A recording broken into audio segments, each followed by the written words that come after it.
Bonjour, bienvenue sur codedelaroute.fr, je suis Christine, votre monitrice, et aujourd'hui nous allons aborder le thème de l'étape numéro 3 du programme national de formation. Donc les points à étudier sur l'étape 3, ce sera les points principaux bien évidemment, ce sera les stationnements et suivre un itinéraire. Donc au niveau des différents stationnements, donc nous avions en étape numéro 1 parlé déjà des manœuvres à effectuer. Donc nous avions le demi-tour, la marche arrière et la marche arrière en courbe. Et nous avons au niveau de l'étape numéro 3 le créneau, le rangement en bataille, le rangement en épi. Et vous voyez, je vous ai remis à nouveau le demi-tour et la marche arrière parce que c'est des manœuvres que vous allez pouvoir avoir à effectuer un jour d'examen. Donc au niveau du créneau, vous avez, c'est-à-dire par rapport à tous les stationnements, le principal c'est la sécurité. Que vous réussissiez votre manœuvre du premier coup ou pas, c'est pas gênant. Un jour d'examen, on va vous laisser faire. Comme dans la vie de tous les jours, quand vous aurez votre permis de conduire, vous n'allez pas réussir spécialement la manœuvre du premier coup. Donc là, c'est exactement la même chose un jour d'examen, mais ce qui va être comptabilisé le plus, ça va être la sécurité. Donc bien contrôler autour de vous. Comme je l'ai dit précédemment, ne pas faire de contrôle rétroviseur. À partir du moment où vous avez une voiture normale, pas une voiture par une camionnette ou quoi que ce soit, vous ne le faites pas au rétroviseur, vous le faites avec des contrôles directs. Vous regardez directement autour de vous au niveau des vitres latérales. Donc au niveau du créneau, donc, le but c'est quand vous avez un véhicule stationné, le but pour vous c'est de vous arrêter à la hauteur de ce véhicule.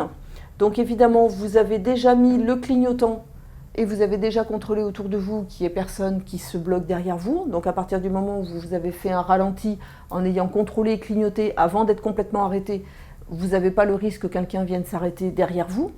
Et ensuite, vous allez braquer votre volant à fond pour mettre votre voiture à peu près comme ça. Et ensuite, vous recontrebraquez dans l'autre sens pour vous positionner derrière le véhicule. Après, à partir du moment où vous avez de la place, vous évitez de tourner votre volant à l'arrêt. Si on n'a vraiment pas de place, on peut les tourner à l'arrêt, mais après, le souci, c'est que vous ne savez pas trop où se retrouvent vos roues, si elles sont tournées ou si elles sont droites, donc c'est un peu plus embêtant pour vous. Donc si vous avez de la place, il ne faut pas hésiter à reculer ou à avancer pour pouvoir positionner vos roues correctement. Ensuite, votre rangement bataille. Donc le rangement bataille, vous avez donc des stationnements, donc vous avez la possibilité de le faire ou avec un véhicule ou sans véhicule. Donc si vous le faites sans véhicule, donc vous allez vous positionner par rapport à un des traits. Et là, vous avez la vitre latérale arrière. Donc vous allez chercher la vitre latérale avant, pardon. Là, vous allez chercher en reculant, vous allez chercher ce trait soit au milieu de votre vitre, sans bouger de votre siège. Vous tournez juste la tête et à partir du moment où il est au milieu de votre vitre, vous allez commencer à tourner votre volant à fond en reculant tout doucement et vous allez vous retrouver là.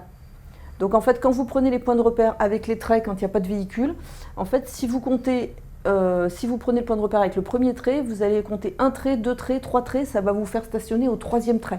Donc automatiquement, il faut faire en sorte que, évidemment, sur ce troisième trait, il n'y ait pas de véhicule. Et ensuite, quand vous êtes rentré dans la case, quand vous êtes droit dans la case, vous contrebraquez de 2 tours pour pouvoir remettre vos roues droites. Donc après, ça vous empêche pas d'avancer, de reculer un petit peu pour vous positionner correctement. Vous avez à peu près le même système pour ce qu'on appelle les rangements en épi. Voilà. Donc là, vous allez vous retrouver là. Et en fait, vous allez braquer pour vous retrouver là. Donc là, vous avez le même système par rapport au marquage. Au niveau des rangements en épi, vous avez ce qu'on appelle des fois les rangements en talons. Donc c'est ce qu'on a fait là effectivement. Donc c'est quand vous avez un rangement en épi en marche arrière. Ils appellent ça à talons. Donc les rangements bataille ou les rangements d'épi, on peut les faire en marche avant ou en marche arrière. Il n'y a pas de souci par rapport à ça.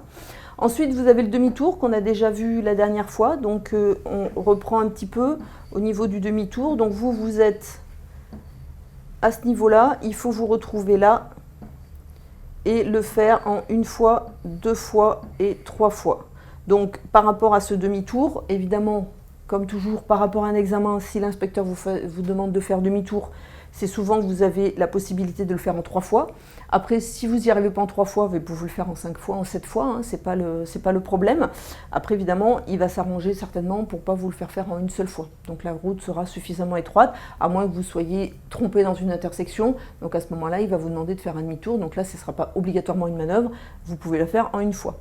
Et la marche arrière qu'on a abordée aussi précédemment, donc vous avez votre trottoir, vous avez la voiture là, vous êtes là, vous avez l'essuie-glace et donc quand vous tournez la tête, vous allez voir un point de repère par rapport à votre essuie-glace vis-à-vis du trottoir et vous reculez en gardant toujours ce point de repère. Ensuite, vous avez le travail de suivre un itinéraire. Donc ça, c'est ce qu'on appelle la conduite autonome un jour d'examen. Donc un jour d'examen, on va vous en parler avec les panneaux directionnels. On ne va pas vous faire sortir une carte, hein, on va le faire avec les panneaux directionnels.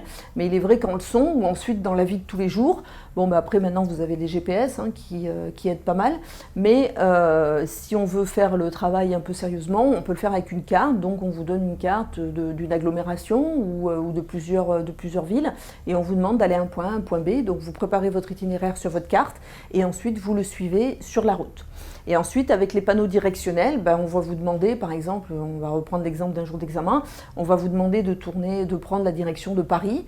Et tant qu'on ne vous a pas donné d'autres directions, systématiquement, vous suivez la direction de Paris. Alors, une chose importante, c'est que si vous arrivez sur une intersection et qu'il n'y a plus cette direction, automatiquement, ça veut dire que vous allez tout droit et que, du moins que vous suivez la route prioritaire et que par la suite, vous aurez d'autres panneaux vous indiquant cette direction. Merci d'avoir suivi cette vidéo en espérant qu'elle vous a été utile et à bientôt sur côte-de-la-route.fr.